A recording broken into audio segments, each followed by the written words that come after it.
The Bearded Monkey here for the Razor's Edge. Today I'm talking with Mike, the guitarist from the mighty DevilDriver. Mike, welcome. Thank you so much for taking the time to chat with us. You guys are gearing up for the release of the first part of a double album on the 9th of October, titled Dealing with Demons.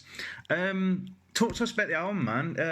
What can we kind of expect, and kind of what's on part one and what's to come? Well, if you like Volume 1, I can almost guarantee you're going to like Volume 2 whenever we decide to release that one, because all the songs were written together. We didn't go in with the mentality of these songs are going to go on Volume 1, these are going to go on Volume 2. They were all written together. We knew we were going to release a double record, and we just wanted a lot of diversity on each record. So, if we just released the song Wishing, which is probably the biggest curveball we've ever thrown out there to our fans. And, if we don't have another song like Wishing on Volume 2, but if we had, they would have been split up. Yeah. We wouldn't have put them both on Volume 1 type of thing. So it was kind of the mentality is like, make sure there's a little bit of diversity on each record, but if they didn't sound similar, we wouldn't call them Volume 1 and Volume 2. Yeah.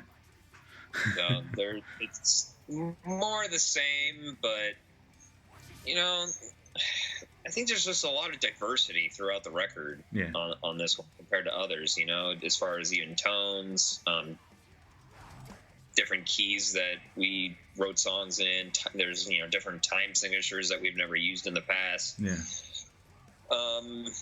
We did a lot of songs in drop A on baritones and 7-string guitars on this one. A lot more than we ever have in the past. Yeah, I said I was quite intrigued when I was listening to Volume 1, where you kind of, there's some parts that were almost quite progressive, which is quite new for DevilDriver, really. Like I'm used to sort of that brutality anthemicness from DevilDriver, really.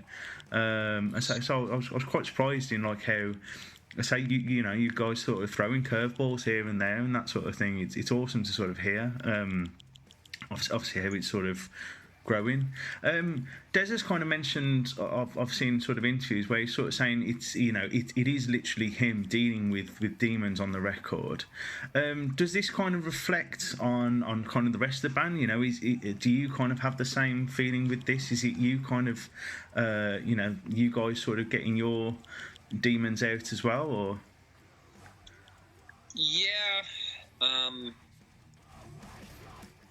Things are a lot more positive in my life right now, but when I was working on that record, I won't get into why, but it was literally one of the shittiest times of my life. Yeah.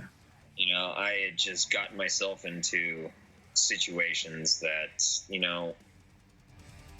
nothing illegal or anything like that. Like, I didn't have any troubles with the law, but it was just not a good time for me. Yeah. So, which I'm actually a little bit grateful for, because, it was a good time to write. Yeah. I think that's kind of when you get your best stuff. Yeah. And the record was a lot of fun. Yeah. And we didn't go into writing knowing that Des was going to call it Dealing with Demons. I mean, he comes up with the titles and all the vocals, and I'm not really around that much during the vocal process. Yeah. He just kind of he does it on his own, and kind of runs things by his wife and his kids, and I usually don't hear it until it's after it's recorded. Yeah. But there were definitely some demons in my head when I was going through the writing process of this one. Yeah. And the recording. Yeah. Well, that was like, I think that's a reason why I had so much fun recording this record, is because I get along famously with Neil Austin and our producer Steve. That was my escape from life at that point in time. Like, being around those guys, it's just everything went away. Yeah.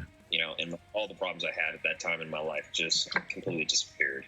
I mean, because you're a producer yourself, aren't you? So, I mean, like, do you sort of have, is it hard for you to go into a session and not go, this is exactly what I want and stuff like that, or do you go in and go, I'm just I'm just here to play my guitar, and these are my songs. Kind of what's your process as come from a producer and a musician's point of view? I could be very indecisive sometimes. Yeah. So I like having people around to collaborate with to help me decide which direction to go, because a lot of times I'll have a bunch of ideas and I have a hard time picking them. And so it's like, why do I finally realized, like, why am I deciding? I'll have the guys come over and have them help me decide. I value their opinion. Yeah. So, and then as far as like entering the studio when I'm recording this stuff, I just want to make sure everyone's happy. Yeah. And myself included. Yeah. So, and I'm very open to ideas with the people that I'm surrounded with right now. I really respect Neil and Austin as musicians, as friends, and just as people in general. And it's the same with Steve. Yeah. And I like to learn in the studio. I'm working with producers that have way more experience than I do. I've only been able to jump into producing and mixing part-time. Yeah. Because the other part of my life, I'm out on tour. Yeah. And it's not really something that you can do on tour. You can a little bit. I have, mixed records out on tour, but I don't finalize things until I get home and I'm in my studio.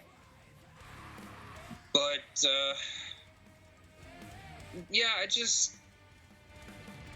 it's kind of just baby steps. I just go into the studio without really having any expectations. I know I have an idea of what we're going to work on that day, but picking up a guitar and seeing what happens. And we did a lot of experimenting on this record. A lot of times in the past, overdubs and leads and stuff like that, not rhythms and solos, but we would just take stuff off the demos and throw it into Pro Tools. And because we had a hard time replicating what was on the demo, and we kind of had a little bit of demo-itis, as we call it, it's like, I'm so used to hearing it that way. That's the only way that sounds good to me. But Steve really pushed us not to do a whole lot of that on this record, and we kept things very, very analog for the most part. Like, we didn't use my stuff from my Axe Effects a whole lot. Yeah. And he has a ton of different pedals in his studio. So I started calling it his little sandbox, because he would get down on the floor and have all these pedals and plugging them in and trying new things. And it was fun for me to watch, because I don't utilize effect pedals that much. I have a pretty big collection of overdrives. Yeah. For the most part, I like using my Axe Effects for that stuff. I don't really get a lot of pedals. Neil has a lot of pedals. He's definitely a pedal guy, and so he brought in a ton of pedals as well. So between Steve and Neil, we just had so many toys to play with that we really utilized that. So I try not to be a power junkie in the studio. Yeah. I am with certain things. There's certain things that I'm stuck on, and I'll be stubborn about, and I'm like, nope. Yeah. This is it. If the majority, if like Neil, Austin, and Steve were both like, Mike, no, we have to do something different. This is just not working. Yeah. We know you like it, but if that was a conversation, I'd break down my wall and be cool. All right. Yeah. What do you got? Let's make something better out of it. Yeah. But fortunately, it doesn't seem to happen a whole lot. That's good, Matt. So you just kind of come to an agreement, pretty sharpish sort of thing. Yeah, there's actually zero arguments between the four of us. Awesome, man. It's great to hear. Argument with Neil and Austin in the studio, on tour, and it's the same thing with Steve. We just all got along and had a lot of fun doing this record. We were all pretty sad at the end, just being like. Well, it was actually it was awesome for me, because when I was done with that record, I knew I was going to be doing drums for the Wednesday 13 record. Yeah. In a few short months, and we did them at Steve's studio, and he engineered them. Yeah. And so it's like, no, it's okay. I'm going to be back here in a month or two, and we'll be doing, we'll be back, and even I think Neil even came down to the studio day during that because he just wanted to hang out again. You know, we miss being around each other. I mean, you guys have been a constant workhorse within the music industry since 2002. DevilDriver, you know, now approaching the 20-year mark. Are there any sort of celebration ideas being thrown around? No, not at this point. There's really not much of anything getting thrown around right now, you know, other than the possibility of doing some streaming shows, or at least one maybe. I don't know if we're gonna do one. Yeah. You know, I heard Behemoth released a really cool one, and I haven't had a chance to go back and look at that, but I've never really been open.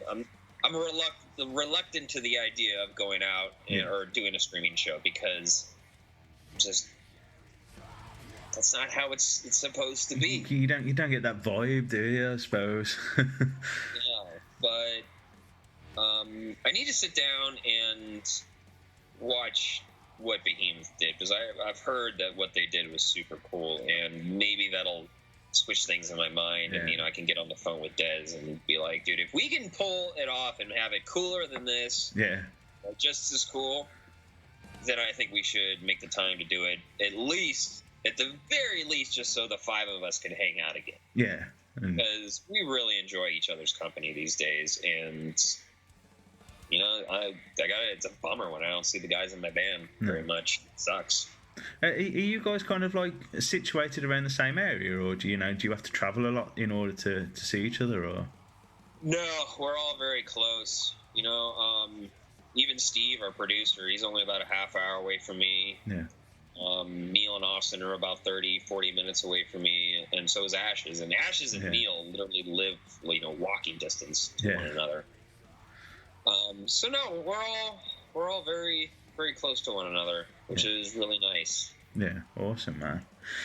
How has your writing style kind of changed over the years? Is there one person that writes, or is it kind of like a collective and you all meet up and you write, or what? It's a collective. Yeah. You know, Neil wrote a lot more for this record, or these records, than he did on Trust No One, and Austin wrote some songs too. Yeah. You know, it's funny you mentioned that, because I did, even just recently, I did it again. I went back and, you know, I have everything on my computer from Fury of Our Maker's Hand up to this point. All the demos, everything that we've brought to the table, and songs that we've used, haven't used. And, you know, I started opening up old projects of mine, you know. I like to do that from time to time, because there's definitely not songs that are salvageable as a whole. Yeah. I'll find certain parts of songs being like, oh my God, I forgot about that riff. And I'll take out that riff and then write a whole new song around it. But I also discovered, you know, going back, especially to like The Last Kind Words, or even like Pray for Villains and before. Yeah. It's just like, wow, I don't write music like that anymore. Yeah. And, I've talked to John Birkeland about this in the past, where I didn't really utilize dissonance very much until recently. Yeah. Like, it didn't resonate well with me and my writing style and just what I wanted to hear. Yeah. And he was always more into that. Like, he would write stuff that just sounded mean and ugly. Yeah. I was writing stuff that, lack of a better word, sounded more melodical and melodical. I don't even know if that's a word. Melodic and pretty. Yeah. Pretty. But I'm really it's funny now that he's not even in the band anymore. You know, I've actually started to utilize more dissonance. Yeah. You know, ugly tones. I write my solos much different than I did in the past. Yeah. And you know, just trying to get away from like power chords and stuff like that, like, you know, utilizing fourths and thirds and notes that aren't in the key that I'm currently playing in, and just, you know, throwing curveballs in there. One of my most favorite things to do now is to, you know, make sure that the second time the verse is heard in the song, make it a little different, if not completely different. You know, there's a song called Oh Christ, I don't even know the name of the song because I only know the working title. But there's one song on one of the records. I'm not even sure which album it's on. I think it's on Volume 2. That the verse is completely different the second time it comes around. Yeah. And so I am trying to utilize being a little bit more progressive and not so copy and paste. Yeah. And it's like, and sometimes it'll be very minor. It's like, okay, we did the verse this way, but I want to just tweak it up, and then it might just be a different drum beat over the same riff. And so my writing has, I think, fairly dramatically changed over the course of the last 10 years. Yeah. Do you kind of get influence from listening to other bands, or what's kind of your influence when you pick up your guitar? These days, Jerry Cantrell is a pretty big influence on me. Yeah. He's my favorite guitar player. Bjorn from In Flames is another one of my favorite guitar players. These are both guys that can, they can shred when they want to. Yeah. But they don't overdo it. Not even close. Their riffs and their solos like sing to you and they say something to you, and the phrasing to me that they come up with is amazing. Yeah. And Jerry Cantrell was not one of my favorite guitar players growing up. To tell you the truth, I never really had one. Yeah. I had favorite bands, but I loved Dime, I loved Dave Mustaine, I loved James and Kirk from Metallica. But going back and listening to some DevilDriver records after that, I've started to, I can hear influences now that I didn't even know when I was writing the song. Like, I forget what song it was, but I was listening to something and I was like, oh, that was definitely inspired by Sisters of Mercy. Yeah. And I'm a huge goth industrial fan, and Dez is really into goth. He's not so much into industrial, but I'm a big fan of both. Yeah. And, I think that comes through without even me knowing it from time to time. Yeah. Awesome, man. We've kind of heard we've heard 3 tracks so far from the album. We've heard Iona, 4 tracks. I've heard 3 tracks. So Iona, Nest of Vipers, and most recently is Keep Away From Me. No, Keep Away From Me was first. The most recent one is Wishing. Wishing. Well, Keep Away From Me is a song very fitting for the year 2020, I feel. Was the song kind of written directly about COVID, or was there another story behind it? That song was written probably 2 years. That was one of the first songs I wrote for the record. So I started writing in 2017 for this record. Yeah. And so that song was written instrumentally probably around 2 years ago. Yeah. Or maybe less. And the vocals were written in February of 2019. God. So that song has nothing to do with the pandemic. Yeah. We had decided, us and the record label, it wasn't my decision. Yeah. Like, I wrote that song, and I always tell Dez these days when he starts asking me about what he think, my opinions on what we should release first, and I always tell him the same thing. I'm like, dude, I'm too close to the music to make that kind of call. Yeah. I'd rather, people at the record label, our producer, Steve, and Dez, and, just maybe you should ask them. Yeah. See what, because I wanted Keep Away From Me to be the first track we released because I have a very deep emotional attachment to that song. Yeah. And, but it was not my choice, and we did not decide on that song because of the pandemic. All that those decisions, I can't talk today, were made prior to COVID hitting us. Yeah. Awesome, man. Well, I mean, obviously, with the current situation, regarding the pandemic and everything, what effect do you vision this having on the music industry? Is it kind of making you anxious, or is it making you more eager than ever to get back on the road? I have so much going on right now that I'm not super eager to get on the road. To tell you the truth, the biggest thing I miss about being on the road is just hanging out with the guys. Yeah. And that's one thing. That's actually the thing that I enjoy most about being on tour. Yeah. Is even more than the crowds and the shows. Yeah. Because I really love my band. Yeah. I think there's a lot of people out there that can't say that, and I just like being around them. You know, it's just like in a way I feel like I'm in high school hanging out with my best friends every day. Yeah. And you don't get to do that as an adult. You know, you got responsibilities. You got to go to work. You got to do stuff. And to say, I don't like going to bars that much anymore. I don't like going to clubs that often anymore. Yeah. I like drinking on tour, but at home I hardly drink at all. You know, it's like, honestly, I think since COVID hit, I've had less than 20 alcoholic drinks. You know, I just don't do it. Don't want it. So when I'm out on tour, it's like I'm almost like a slightly different person, you know, and I don't drink nearly as much as I did in my 20s out on tour. And me and Neil are the only guys in the band that drink these days. Yeah. Dez does, Ashes doesn't, and Austin doesn't anymore either. Yeah. So, you know, Neil's my drinking buddy, and, you know, we'll have a few beers together before every show. But, yeah, I miss those days. But, you know, even when Dez did the Cold Chamber reunion tour, you know, that was kind of the spark that made, you know, John Berkland and Jeff leave the band. You know, it had been a thing that was in the making already. Yeah. You know, Jeff just didn't really want to tour anymore, and Berkland he just wanted to go do something different. You know, I think his time in DevilDriver had just run its course. And, you know, when Dez did that reunion tour, I was kind of like, I think they decided, like, okay, we're going to have a lot of time off here. This is the time for me to jump ship and find my new way in life. Yeah. Where I was like, dude, yeah, go do it. I can use a time off, you know. And then the guys left, and I was like, well, this works out nicely because now I have time to work on Trust No One. Yeah.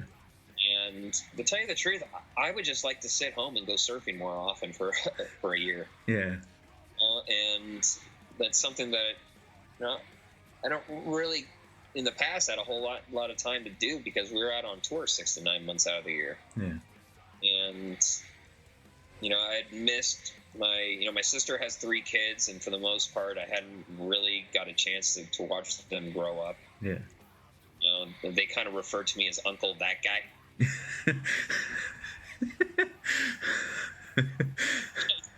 You know, I was the uncle that would, you know, where's Uncle Mike or Uncle That Guy? Oh, he's out on tour again. He'll be home in 6 weeks.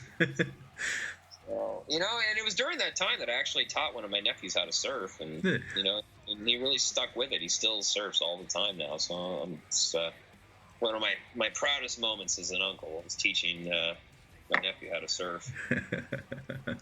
But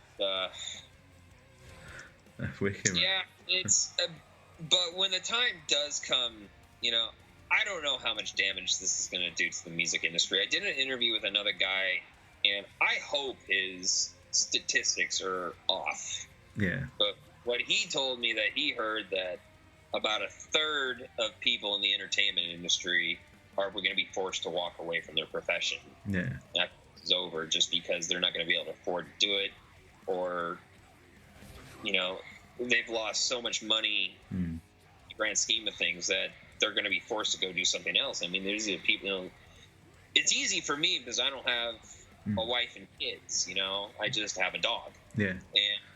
And, you know, people with 2-3 kids at home, you know, maybe their wife didn't work and was just, you know, housewife.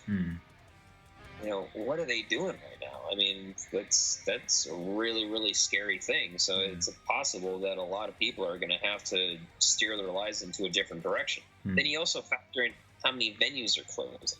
Yeah. You know, are new people going to buy them up? Are they going to remain closed? Are people going to move into these spaces and turn them into something that's not a venue? Yeah. What about bands that want to go from the States to Europe or vice versa? You know, you need money and you know, because you have startup costs. You gotta buy plane tickets. You gotta rehearse before the tour. You know, you need to put deposits down on a bus. You need to, you know, order merch. Yeah. You know, there's all these things that, you know, bands smaller than us probably aren't going to be to Luckily, I can tell you, DevilDriver is going to be fine. You know, we're going to work our way through this one way or another. Yeah. But it's not so much on our end. And the other thing too is, like, once the vaccine is out there and it's proven to be safe and it's been mass produced and everyone, you know, people are taking it. You know, are people still going to be traumatized from this whole thing? Are they going to want to go into a mosh pit? Are they going to be close to one another? You know, there's definitely going to be some people that can't take the vaccine. You know, there's just. I say you've obviously got people who deny it as well, and you know won't want to do it, and it's like, well, you know, what effect does that have? And you know. And there's going to be a very, very big supply of musicians going out on tour, you know, in every genre. Yeah. Because people need to go out there and be like, dude, okay, finally I can go out on tour and make some money. Yeah. How the hell are we going to book all these bands? You know, with probably a shortage of venues and a huge supply of bands going on now. And I think the metal genre is going to recover a little quicker because of the level of dedication that metalheads have to the music. Yeah. I know there's people that are fanatics in other genres, but I think as a whole, the amount of fanatics there are in the metal genre. Yeah, definitely. I'm sorry, but I really don't think that other genres come even close. Yeah. Like, it is a religion to us. More you know, I think country music is to a lot of fans out there, or classical, or jazz, or blues. Well, I take that back. Maybe jazz and blues. I do think that is probably a religious thing for a lot of musicians out there. Yeah. Because, you know, it's a pretty deep form of music that's not kind of in the underground. Yeah. But well, metalheads love their shows. Yeah, man. I think everyone's going to be so excited to be able to go to a show, watch a band with a beer in their hand with their friend. It's going to be special. And I think the crowds, as long as when the point comes where everyone's feeling comfortable being around one another and, you know, the fear of coronavirus isn't out there anymore, dude, I think we're going to see some of the craziest wild crowds that I think we've ever seen in our lifetime, you know? I can't imagine what the mosh pits are going to look like. I think it's going to be insane. People are going to have a lot of aggression. They're going to want to get out. Well, I was going to kind of ask you, I mean, like, I was kind of there at Download in 2007 when you guys were trying to get the Guinness World Record for the biggest circle pit. Obviously, you know, you didn't get it in the end because they said that they had a hard time measuring it. That was right, wasn't it? Yeah. Actually, I read the email that they sent back to our management about that when we contacted them. It had a very snotty, stuck-up response vibe to the response. It was almost like, how dare you ask us to do something so stupid? You know? And how do you orchestrate something like that? You know, was it like just in the rehearsal space? You guys just went, you know what? We've got 40,000 people coming to watch us. Let's just get them all in a circle pit. Yeah, and dude, I remember there's a security guard that was looking up at Dez right before we did that circle pit in 2007, and he was trying to get Dez to be like, dude, don't make this any bigger. Like, and I think he was even telling us, like, don't start the song yet. I don't know, but he was just doing, you know, trying to get Dez to stop. And I remember Dez just took the mic away, and I could hear him. And he just looks at the guy and goes, sorry, bro, this is happening. And then we just started the Wretched, and oh man, I think I missed playing a couple notes when the people started coming together. I was like, oh my god, what have we just done? We're all going to jail. Someone's going to die.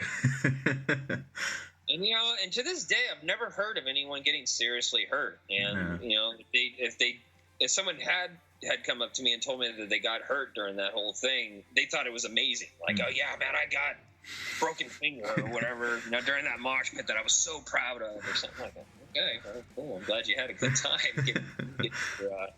Well, I say, because when like Download had that second stage, there was the only other time that I kind of saw it as heaving as that. was when Prodigy did it in 2006, and the tent was rocking and things like that. Yeah, I was so bummed out about that because I remember we played that stage that Prodigy was playing that year. Yeah. And, also their dressing room was right next to ours that whole day. And I remember seeing Keith out there, and I didn't want to be that guy to go ask for a picture or go say hi to him. And now that is one of my biggest regrets. Yeah. Because, since he passed away. And I remember it's like, I'll just go and watch, from the side of the stage or something like that. But they weren't letting anybody on the stage from, that wasn't band or crew. Yeah. And we had a bus call. And at Download, the buses are very far away from the stages. Like, I think it would take you close to an hour to walk it. And we had a bus call. And if I went out the gate to go watch Prodigy with the crowd, I was informed that they were not going to let me back in that gate to get to the vans to take me back to my bus. Yeah. So I would have had to walk even further all the way around, the crowd and through Download, God knows where, to get back to the backstage area to get in a van, take me to the bus. And I knew I didn't have time, so I got to listen to Prodigy a little bit, but I didn't get to see him that year either. Yeah. And that really bums me out to this day because I really do like Prodigy. Yeah. They have an industrial vibe to them, and I love industrial music. Yeah. What's the kind of difference in, the US and the UK metal scene? Is there a big difference, or is there pretty much like just the crazy metalheads either side? I think it's bigger in the UK than it is here, but DevilDriver has definitely, I think, got a better following in the UK, and I think that has a lot to do with Roadrunner back in the day. Yeah. Everyone that worked at Roadrunner UK was, really on top of their game. And they put so much work into the bands. The level of commitment to their jobs was insane. Yeah. And I don't think we would be nearly as big as we are in the UK, Europe in general, and Australia too, if it hadn't been for Roadrunner and the people that worked there back then. Yeah, I said it was a real shame when Roadrunner UK sort of, obviously, called it a day. I say because they put on some of the best shows I think, the UK has seen really. I really wish that. I really hope that someday you sort of get something like that again over here. Really, sort of, bring those sort of, like I remember seeing you guys like on like loads of different tour packages, and it's just like awesome seeing like all your favourite bands on one lineup. So. At the beginning of the month, you guys put together a little competition asking bands to shred along to your latest single, Nest of Vipers. The winner received a guitar lesson with you. What was the outcome? Was there any musicians that you were really impressed with? I didn't listen to any of them. I just got an email today from our management saying, "When do you have time to do this with the winner?" Yeah. So. Don't know yet. I haven't heard the solo that the person put together. I don't know who it is. I literally just got the email today, and it's a busy time for me right now. Yeah. So, it's a busy time for Dez as well, and I'm pretty sure that it was probably him and his wife that sat down and decided. But the lesson will be taking place soon, and I'm curious to see what the person wrote. And I don't know who it is yet. Awesome, man.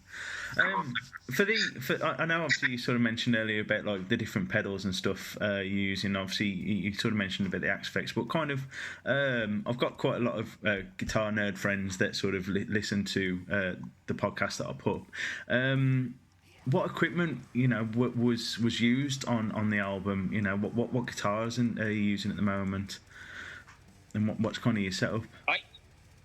I use DSP guitars pretty much mostly my Eclipses. I have a lot of Eclipses. For the most part, I use guitars with Fishman pickups in them. Yeah. I use SIT strings.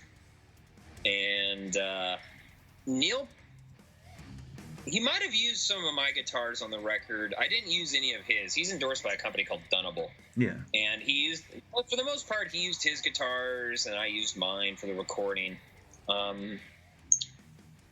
As far as amps go, well, here, I'll go down the signal chain a little bit. So from the guitars, we always went, for the most part, into an overdrive pedal, and we had everything from... Most of my overdrive pedals are made by Maxon. Yeah. Misha from Periphery sent me his Horizon pedal, and I really like that one. There is a company called... actually based out of my hometown, Torrance, called Magic Box. Yeah. This is one that we use called the Body Blow. Yeah. I remember using that from time. But a lot of Maxon pedals. I really like Maxon, and it's one of the companies that I've been with since day one. And, yeah. They have a fantastic line of different overdrive pedals. The Maxon 808X is definitely, that's probably my favorite still to this day. That's a really, really cool pedal. And then as far as amps go, I have an Engel Artist Edition now, but I didn't have it then. I have a Driftwood Darkest Nightmare that we used a Driftwood Purple Nightmare on Trust No One, but I didn't have this amp when we were doing Dealing with Demons. Yeah. But we used my Friedman JJ100, it's Jerry Cantrell's signature amp. Yeah. We had a couple Mesa Boogie rectifiers at our disposal, a PV 5150 block letter, a PV 6505 plus, PV 6534.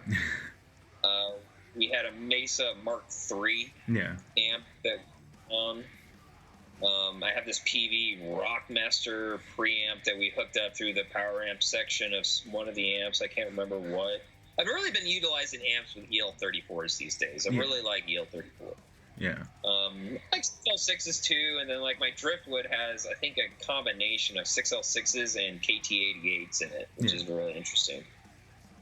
Do you kind of Neil has a do you use different stuff for different songs, or do you generally go like? Yeah. Every song was different. Awesome. We used Neil played rhythms on one side, and I played on the other. Yeah. Every song out of the 20 except for 2. Yeah. There was one of his songs that he played rhythms on both sides, and there's one of my songs that I played on one side. But every guitar player or every song has its own unique signal path from the other one. And we also had 2 Mesa 412s set up. One with there are vintage 30s on the bottom of both cabs, and one had creambacks and the other one had greenbacks. Yeah. In the top, and that's an idea that I got from Dave Friedman, who makes Friedman amps. Yeah. Because that's how the configuration on his amps or his cabinets at the time. So I tried it, and I love that configuration. Yeah. I think mixing those speakers together, you really get a cool tone. Yeah. Awesome, man. Do you? I mean, obviously, we sort of. I know, obviously, you're really sort of busy with everything you're doing. But do you get to keep an eye on kind of the underground or the up and coming bands and things like that? Has there been anybody that you've heard recently, like they're the future? Maybe not there is the future, but there's a band called Three Teeth that's an industrial band outside of they're from Los Angeles, and they're definitely one of my new favorite bands. Yeah. And I think industrial is always going to kind of remain in the underground for the most part, but unless you're Nine Inch Nails. But they're a band that I'm really into these days. Yeah. Awesome, man. Nice one. Well, obviously, Dealing with Demons is going to be released on the 9th of October through Napalm Records. We played this in October. We got pushed up a week. Got pushed up a week. Yep, October 2nd now. Awesome, man. It's an amazing listen. So look, I listened to it while I was sort of preparing to chat to you today. It really shows kind of the future of DevilDriver, I feel, and in obviously it shows that DevilDriver will continue to be one of the hardest working metal bands in the world for many years to come.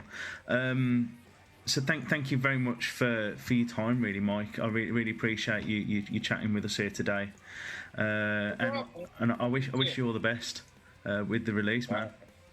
So glad you like it, and it's been a pleasure talking to you.